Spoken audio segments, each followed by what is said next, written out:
the Orlando Magic actually had a good night. I mean, sure, they were down 19. Sure, the Milwaukee Bucks are the Milwaukee Bucks. But, hey, the Magic fought, at least. Maybe we're closer to ending this losing streak.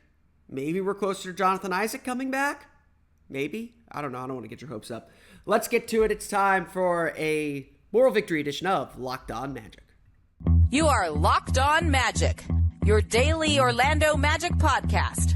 Part of the Locked On Podcast Network, your team every day.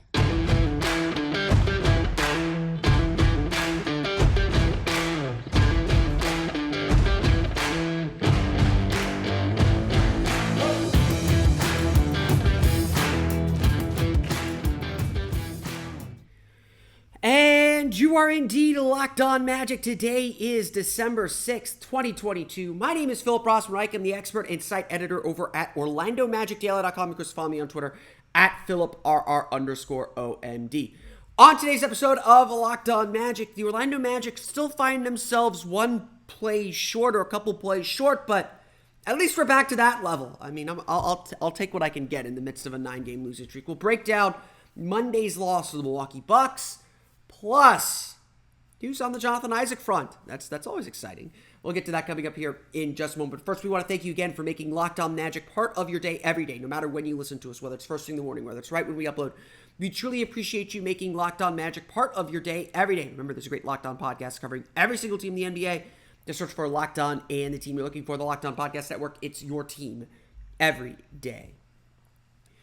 Today's episode is also brought to you by PrizePicks. First-time users can receive a 100% instant deposit match of up to $100 with promo code LOCKEDON. That's PrizePicks.com, promo code LOCKEDON. The Orlando Magic are not a team that's ready to compete every night against a team of the quality of the Milwaukee Bucks. I'm just going to say that here flat out. The Bucks are really good. They are, obviously Giannis Antetokounmpo makes up for a lot of mistakes, and he can, even when the team is down, guys, he will fill in those gaps. And that's obviously kind of the star that a championship team needs. That's the star that we're hoping maybe Paolo Banchero can one day be, that, Franz Wagner can one day be. That's the star that every team is missing. And Giannis is just, look, the Magic had a really good game plan on Giannis. They executed that game plan fairly well, honestly, and it didn't matter.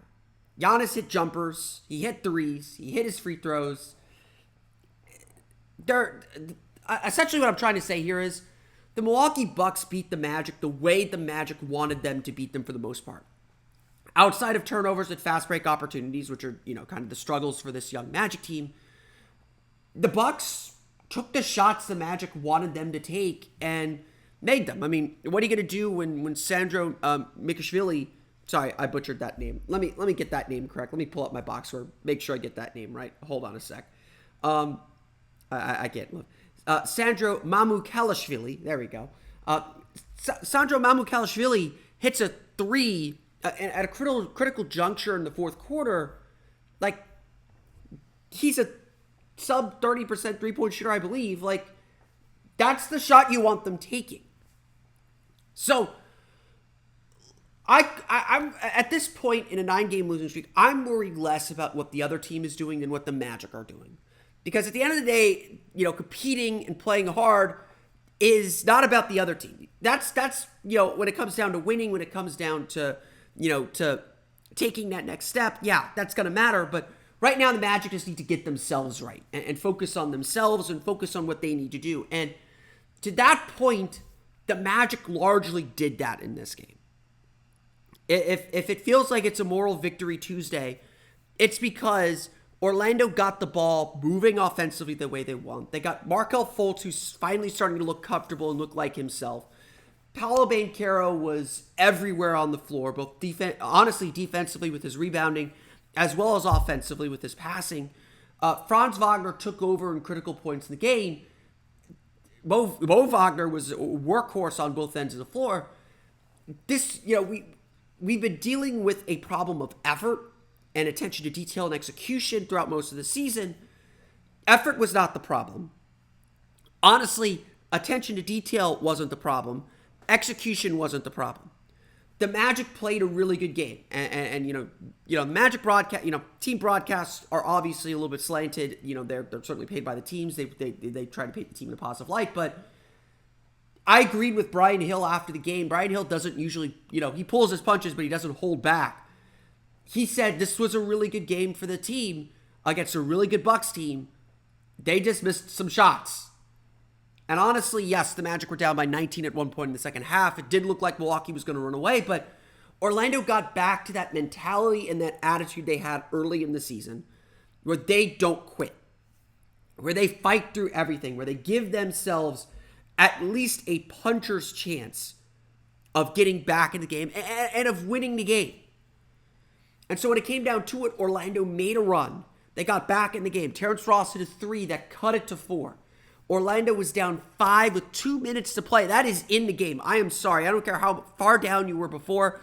Down 5, 2 minutes to play. A, that's clutch minutes. And B, that's in the game. That is a chance to win. And Franz Wagner makes a great drive through the lane, passes it to a wide open Caleb Houston. He misses an open 3, gets his own rebound, finds Terrence Ross. He repositions himself at the top of the key for an open 3. He misses it.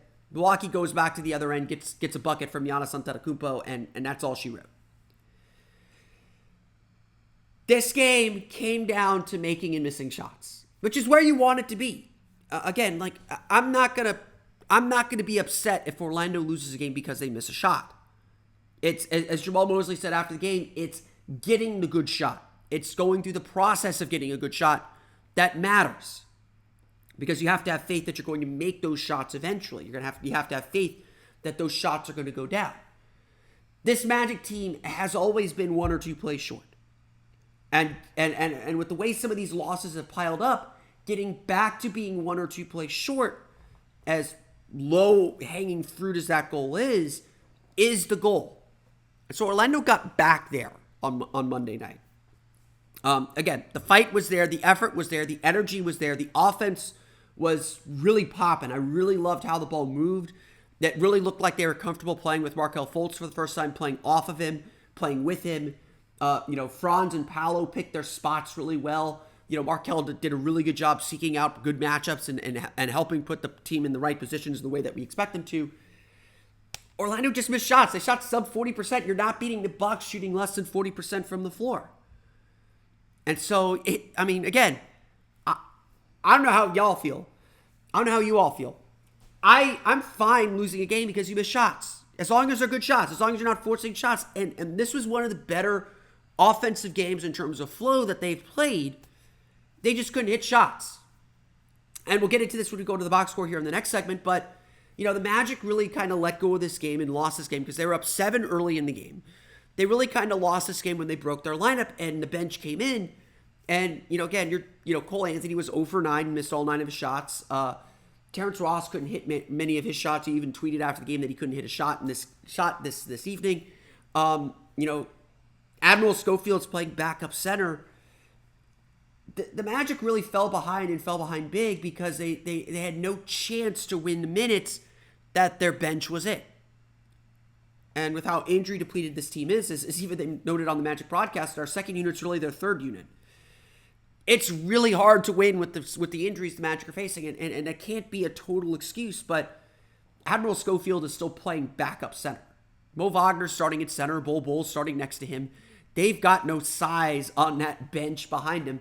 They go from jumbo big lineups to super small lineups. And like I said yesterday, I do think a lineup change or rotation shift is something the team should consider. I think that they should look to balance that a little bit more, even if you're just putting Bol at center in those backup units or aligning Bol to play center in those backup units. This team has a lot that it needs to work through and a lot that it needs to figure out to put itself in a better position to win games on a nightly basis. Having said that, though, if Orlando plays with the effort, energy, attention to detail, and execution that they played with Monday night, this losing streak is over on Wednesday, and they're going to start winning some games again. And that's got to be the message, and that's got to be the focus and the idea. I mean, it's one thing to bring this against the Milwaukee Bucks, and the LA Clippers are also a good team. It's another thing to do it against, the Clippers. The Raptors are good. The Magic are playing good teams. They should be focused, but learning how to keep your focus when you're not playing a Giannis Antetokounmpo every night, that's one of the big struggles for young teams, and that's why you see teams like Orlando play up and down to their competition, sort of like how this game was. The Magic got their effort back. That's a positive sign with the way that they've been playing of late. But obviously, it's still not enough. And that's been sort of the message here, throughout the season is the Magic are 1 or 2 plays away. They're so close to getting over that hill. They're so close to getting over that hump, but they're not there yet. Whether that's because of injuries, whether that's because of an experience, whether that's because of the lack of skill level that they need to do that. They aren't there yet. And that's where things sit today. We're going to go through the box score real fast, talk a little bit about this game on a more granular level. We'll get to that coming up here in just a moment. But first, a quick word from our pals at PrizePicks. I played daily fantasy. I played some of those other daily fantasy games, and frankly, it was so discouraging to play because you really didn't know what the scoring was all the time. You're playing in these, I'm playing for low stakes. I'm not playing for a ton of money, but you're playing in these gigantic pools, and you're just sitting there hoping and watching the standings all night, saying, man, if I could just get my money back or make $2 or $3, that's a good night. Well, when you look a little bit closer, you notice that it's always the same names at the top, and they usually have multiple entries there near the top. Those other daily fantasy games aren't the way to play daily fantasy. PrizePicks is the way to play fantasy sports. I've been playing PrizePicks here for a little while, and more often than not, I make my money back at minimum. More often than not, I'm winning big, sometimes 2, sometimes 3, sometimes even 5 times my money. In fact, if you play PrizePicks, you can win up to 25 times your money on any entry. Here's how you play the game. You pick 2 to 6 players, and if they go above or below their projected stat value, you win big. So let's say you're looking at tomorrow night's game, and you think Paolo Banchero will score more than 20 points. Well, if his projection is 19.5 points, you hit that more button, and then you group them together with other players. Let's say Markelle Fultz, more than 4.5 assists. I think that's a decent bet, even though he only had 2 assists in Monday's game. There's no competing against other people. It's just you versus the projections available. And PrizePicks offers projections on any sport you watch, including NBA, NFL, MLB, NHL, PGA, college football, men's college basketball, women's college basketball, soccer, WNBA, esports, NASCAR, tennis, so many more. And the best part is you can actually combine groupings. So like what I'll do over the weekend, I'll pick a few NBA players and projections on Friday or Saturday, and then I'll add some football on Sunday. I'll take Tom Brady, less than 270 passing yards because the Bucks are a mess. You could combine sports too, so it makes the whole sports weekend that much more fun. Entries can be made in 60 seconds or less. It's really that easy. It has safe and fast withdrawals. It's currently operational in more than 30 states, including here in Florida and in Canada. Download the PrizePicks app or go to prizepicks.com to sign up and play daily fantasy sports. First-time users can receive a 100% instant deposit match of up to $100 with promo code LOCKEDON. If you deposit $100, PrizePicks will give you $100. If you deposit $50, PrizePicks will give you $50. Don't forget to enter promo code LOCKEDON at sign up for an instant deposit match of up to $100. Again, that's promo code LOCKEDON. We want to thank you again for making Locked On Magic part of your day every day. For your next listen, check out the Locked On Sports Today podcast from the games that matter the most to the biggest stories in sports. Go beyond the scoreboard and behind the scenes with local experts and insights that only Locked On can provide. Locked On Sports Today available on this app, YouTube, and wherever you get podcasts. Let's go through the final box score of this one. I think that's going to be more instructive, telling kind of the story of this game than talking about the game in sort of generalities. It was, again, the Bucks are really, really good. And for the Magic to beat a team like Milwaukee, even without Brook Lopez, it's going to take not just a good effort, but a perfect effort. That's how good Milwaukee is. Milwaukee, Boston, are the two favorites with the East right now. I think they're heads and tails better than just about everybody out there. Again, I thought Orlando did a good job on Giannis.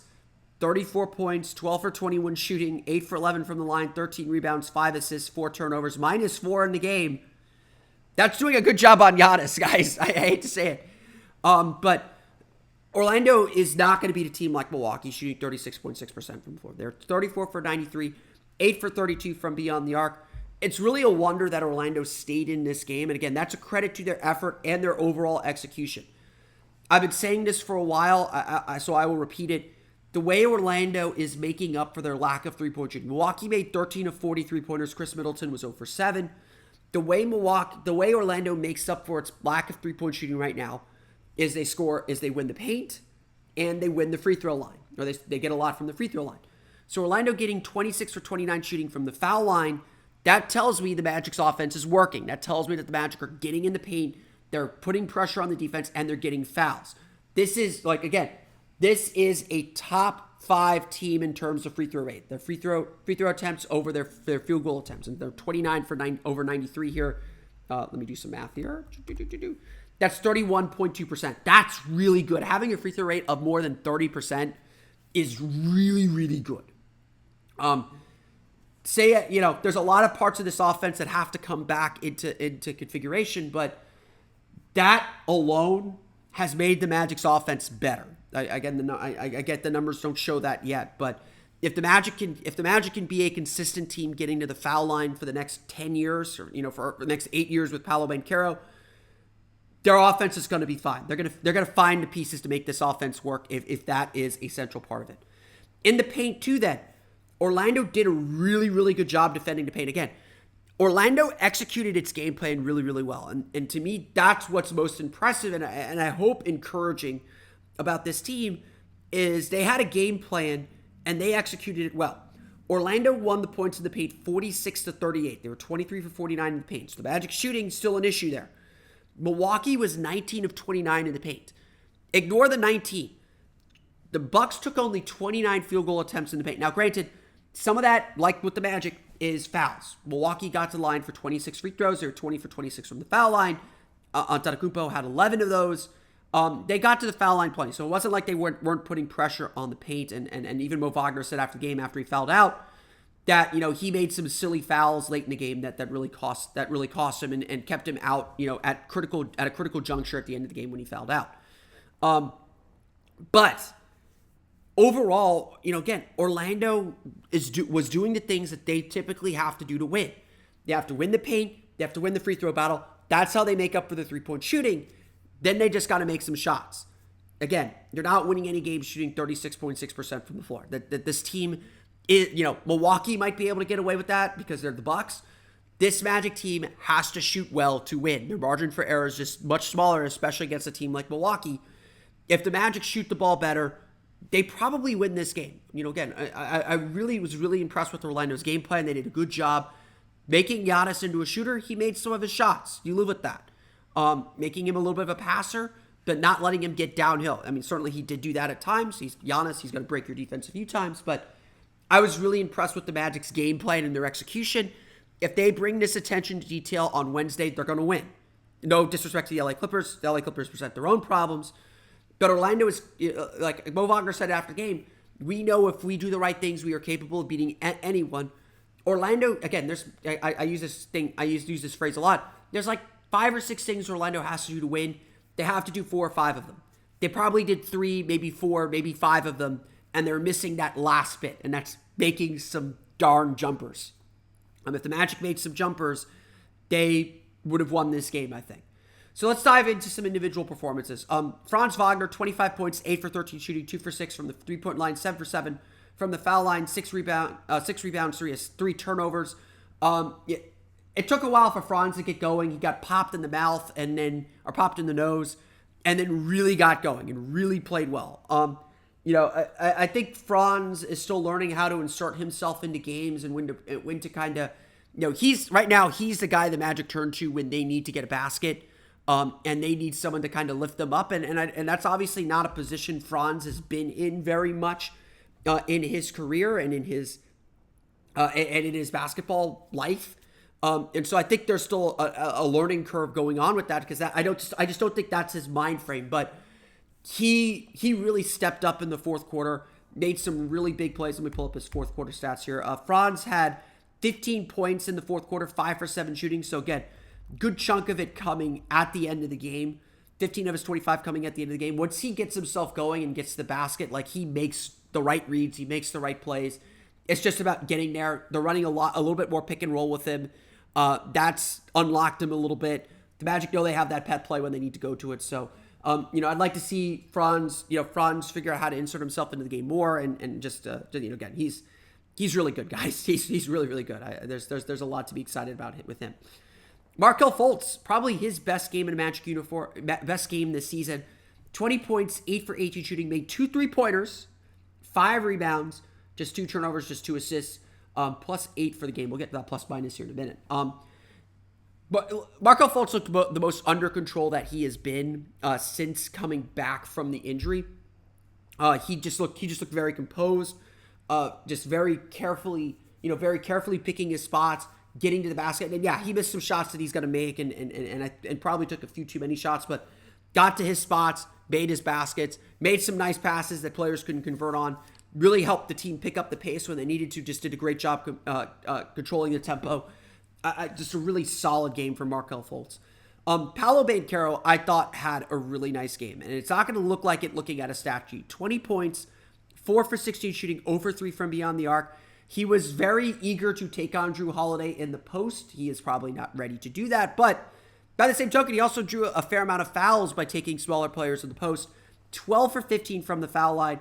Really just impressed with how Paolo Banchero kept himself involved in the game, even though he didn't shoot the ball well.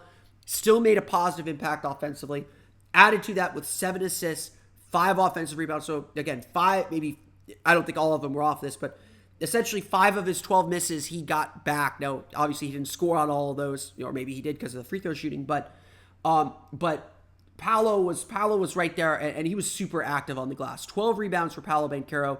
Whoever challenged him to be a better rebounder, he brings this focus on the glass and on the boards. The Magic's rebounding problems are going to go away.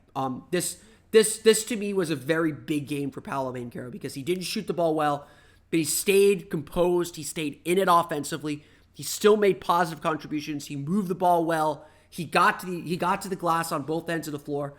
This is the focus the Magic need from Paolo Banchero, because we know the scoring is going to come. We know the shooting is going to come.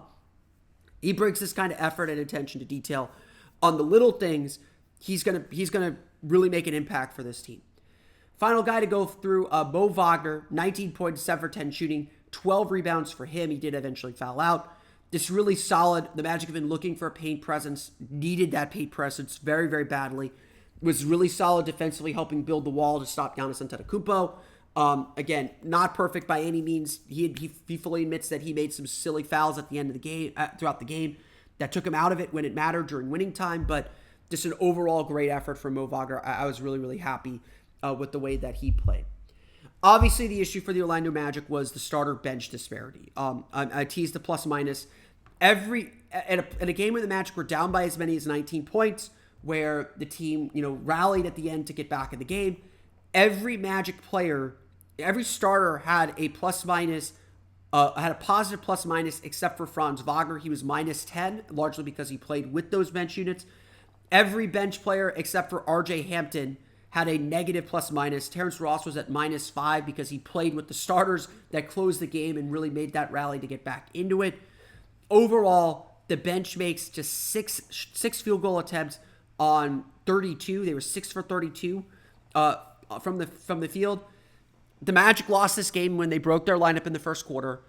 They fell behind, or that's when they fell behind. They didn't lose the game there, but they fell behind when they broke their lineup. The starters broke even against the Bucks. And again, it's just really hard to win when you can't rely on when you can't get much of anything from your second unit. Cole Anthony has been pretty solid this year since coming back from the injury.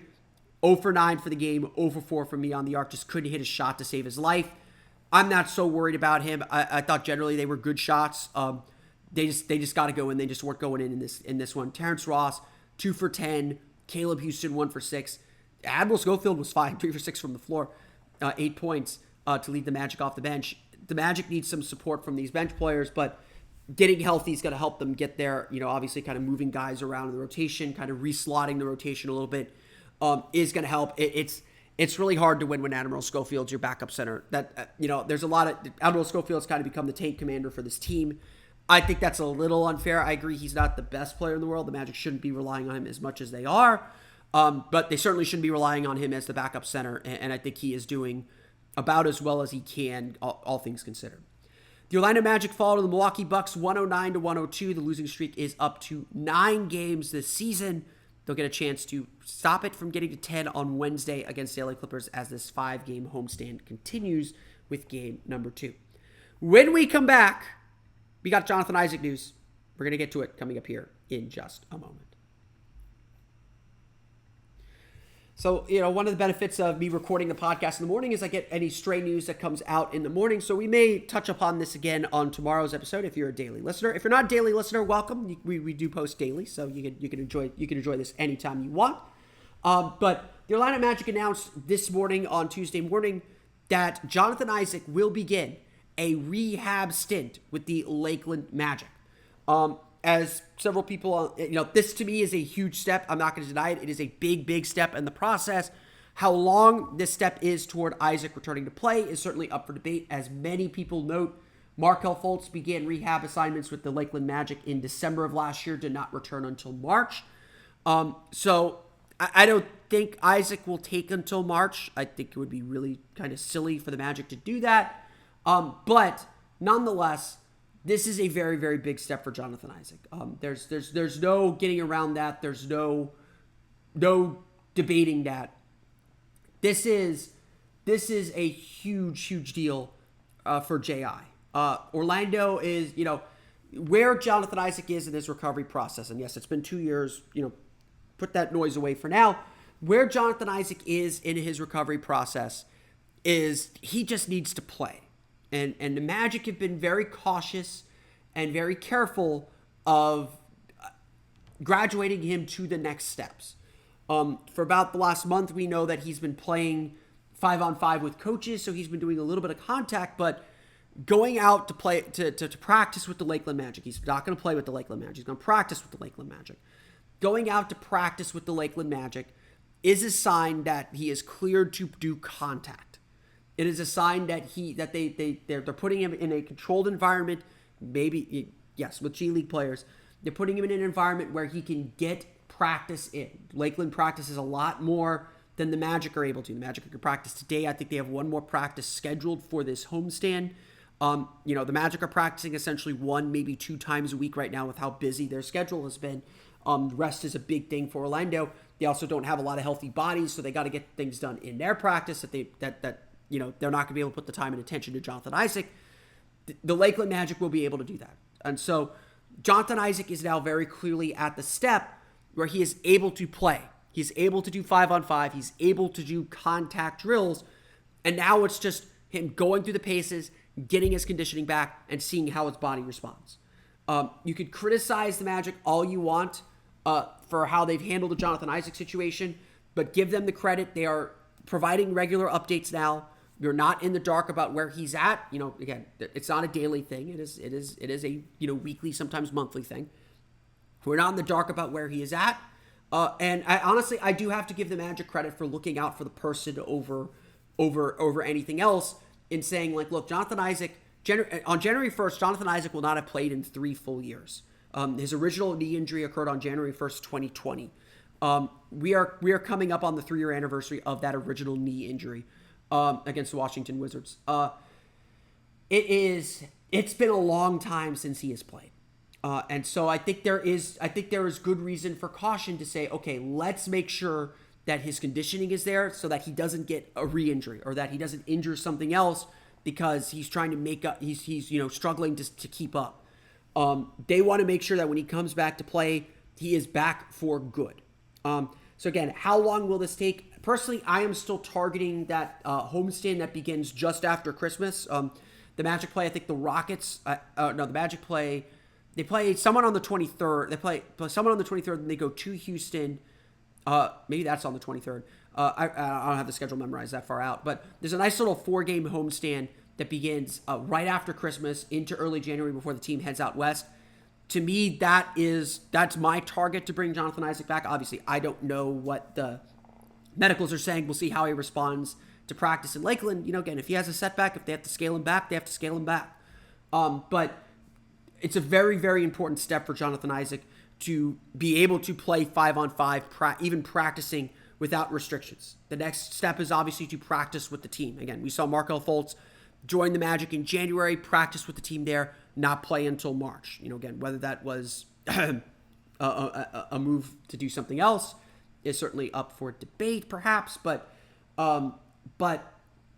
again, this is a really good step. You go through steps along the process, and this is really exciting. Again, the Magic just need to be healthy. And anything the Magic get from Jonathan Isaac is going to be a bonus. We don't know what kind of player he's going to be. It's been so long. I'm not counting on him to do a whole lot. I want him to defend well. I want him to make a few open threes. I'm not expecting him to be a 20-point-per-game scorer or to be the defensive force that he was before the injury, but you just need him to get back out there, and you just need to get some healthy bodies back out there to help this team kind of survive right now. And again, there's a lot of reasons to be excited about this, and I think, again, it's good news. It's a good news day for the Orlando Magic to know that Jonathan Isaac is going to be practicing again here very, very soon. That's going to do it for me today, though. I want to thank you all again for listening to today's episode of Locked On Magic. Of course, follow me on Twitter at @PhilipRR_OMD. Subscribe to the podcast on Apple Podcasts, Stitcher, TuneIn, Himalaya, Google Play, Spotify, Odyssey, and all of them listed on the podcast to your podcast-enabled listening device. For the latest on the Orlando Magic, be sure to check out OrlandoMagicDaily.com. You can follow us there on Twitter at @OMagicDaily. We want to thank you again for making Locked On Magic part of your day every day. For your next listen, check out the Locked On Sports Today podcast, the biggest stories of the day, plus instant reactions, big game recaps, and the take of the day, available on the Odyssey app, YouTube, and wherever you get podcasts. That's going to do it for me today, though. I want to thank you all again for listening to today's episode of Locked On Magic. For Orlando Magic Daily and Locked On Magic, this has been Philip Rossman-Reich. We'll see you all again next time for another episode of Locked On Magic.